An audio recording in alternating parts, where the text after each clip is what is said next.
Salam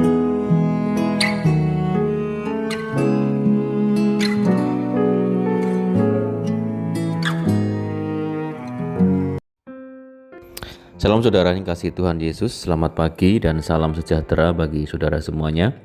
Saya menyapa bagi saudara yang ada di Indonesia dari Sabang sampai Merauke, baik yang di kota maupun yang ada di desa, dan saudara semua yang ada di Malaysia, di Sabah, di Sarawak, di Kuala Lumpur. Senang sekali kembali menjumpai saudara pada pagi yang indah ini. Kiranya damai sejahtera dan sukacita daripada Roh Kudus melimpah dalam hati dan kehidupan saudara semua. Dan kiranya saudara semua dalam keadaan sehat selalu. Puji Tuhan. Selamat datang kembali di Pokok Anggur bersama saya Yosia Krispianto. Mari saudaraku, sebelum kita bersama-sama merenungkan firman Tuhan, mari kita bersatu di dalam doa. Bapa di surga, Bapa yang baik, Bapa yang penuh dengan karunia, penuh dengan kasih dan rahmat, Bapa yang kami puji muliakan di dalam nama Tuhan Yesus. Kami sungguh mengucap syukur oleh karena pertolongan Tuhan dan penyertaan Tuhan di sepanjang malam dalam istirahat kami, sehingga kami boleh melewati malam hari ini dengan penjagaan dan perlindungan Tuhan. Itu semua karena berkat pertolongan Tuhan. Dan pada hari yang baru ini, di pagi ini, kami kembali rindu untuk merenungkan firman Tuhan. Mari ya Tuhan, berbicaralah kepada setiap kami saat ini, urapi kami dan jamah hati kami, sehingga kami dapat memahami semua maksud firman Tuhan. Terima kasih Tuhan, kami siap merenungkan firman-Mu. Hanya di dalam nama Tuhan Yesus Kristus kami berdoa. Amin. Baik saudara, puji nama Tuhan. Pembacaan firman Tuhan pada saat pagi ini terambil dari 2 Korintus 4 ayat yang ke-16 sampai yang ke-17. Sebab itu kami tidak tawar hati, tetapi meskipun manusia lahiriah kami semakin merosot, namun manusia batiniah kami dibaharui dari sehari ke sehari. Sebab penderitaan ringan yang sekarang ini mengerjakan bagi kami kemuliaan kekal yang melebihi segala-galanya, jauh lebih besar daripada penderitaan kami. Sebab kami tidak memperhatikan yang kelihatan, melainkan yang tak kelihatan. Karena yang kelihatan adalah sementara, sedangkan yang tak kelihatan adalah kekal. Puji Tuhan. Saudara yang kasih Tuhan Yesus, kita tidak tahu apa yang terjadi di depan kehidupan kita.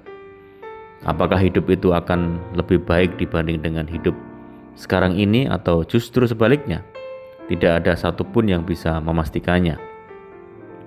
Memang setiap orang berharap bahwa hidup yang akan kita hadapi di masa-masa mendatang akan lebih baik dari hidup kita sekarang ini. Tetapi apapun kenyataan hidup yang akan kita hadapi besok, sebagai orang percaya kita harus menjalaninya dengan iman percaya kepada Allah, pemilik masa depan kita.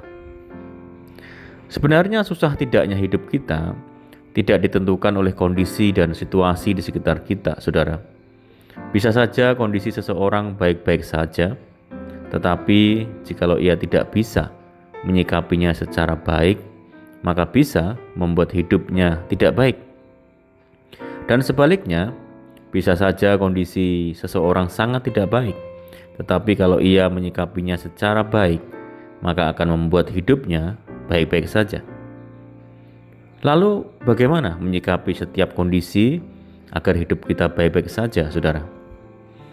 Yang pertama adalah jangan pernah kita tawar hati. Di dalam ayat yang ke-16 dikatakan, sebab itu kami tidak tawar hati, tetapi meskipun manusia lahiriah kami semakin merosot, namun manusia batiniah kami dibaharui dari sehari ke sehari. Saudara, memang pergumulan membuat hidup semakin susah. Tetapi kalau kita tetap tegar, maka justru pergumulan itu menempa rohani kita semakin matang di hadapan Allah.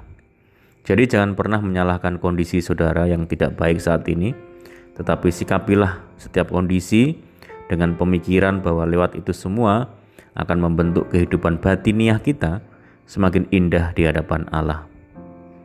Saudara, mungkin hari ini hidup kita sedang diperhadapkan kepada masalah yang membuat hidup ini semakin sulit. Jangan pernah tawar hati, saudara, apalagi meninggalkan Tuhan. Semua hal yang tidak baik yang diizinkan Tuhan itu justru baik bagi kita, karena lewat itu kita dibentuk untuk semakin indah di pemandangan Allah.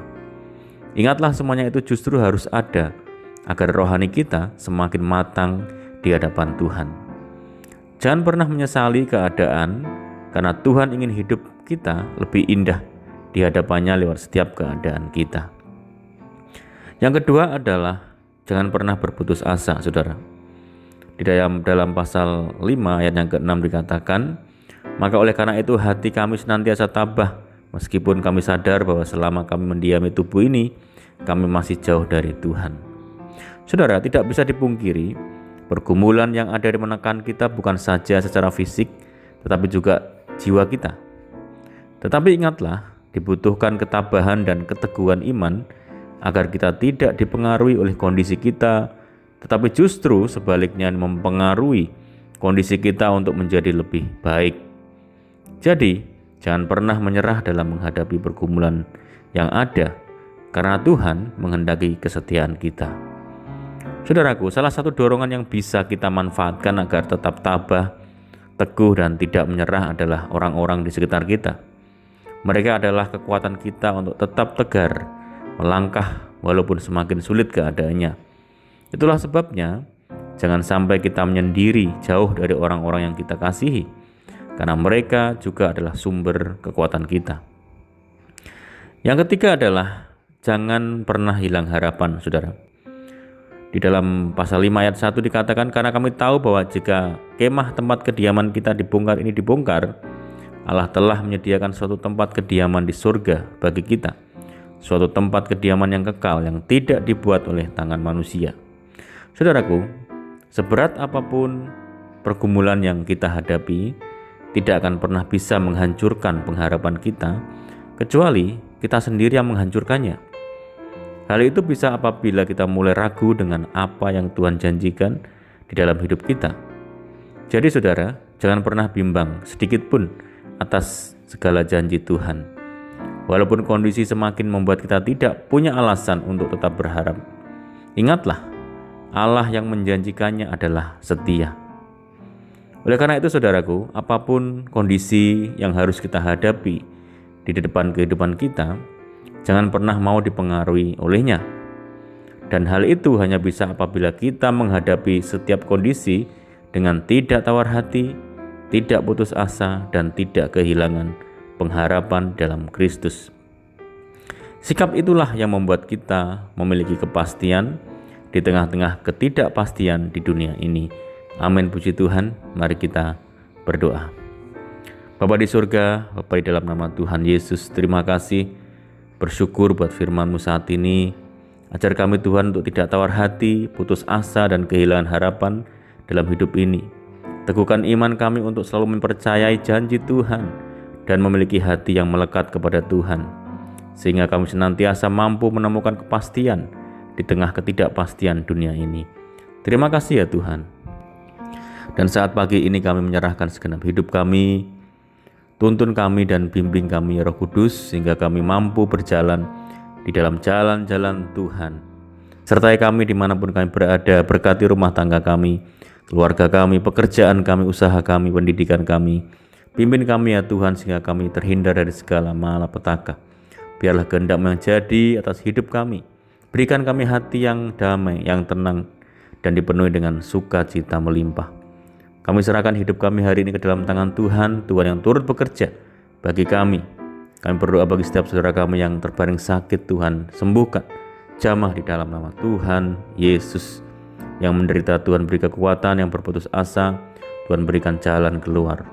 Berdoa bagi kesejahteraan desa kami, kota kami, daerah kami, dan negeri kami. Tuhan yang memulihkan, Tuhan yang memberkati. Terima kasih Tuhan, ini doa kami hanya di dalam nama Tuhan Yesus kami berdoa. Amin. Puji Tuhan, saudara, kita sudah mendengarkan firman Tuhan, dan saya percaya saudara semua diberkati. Tetaplah bersukacita dalam Tuhan. Sampai jumpa di renungan berikutnya. Saya ucapkan selamat pagi. Tuhan Yesus memberkati. Haleluya.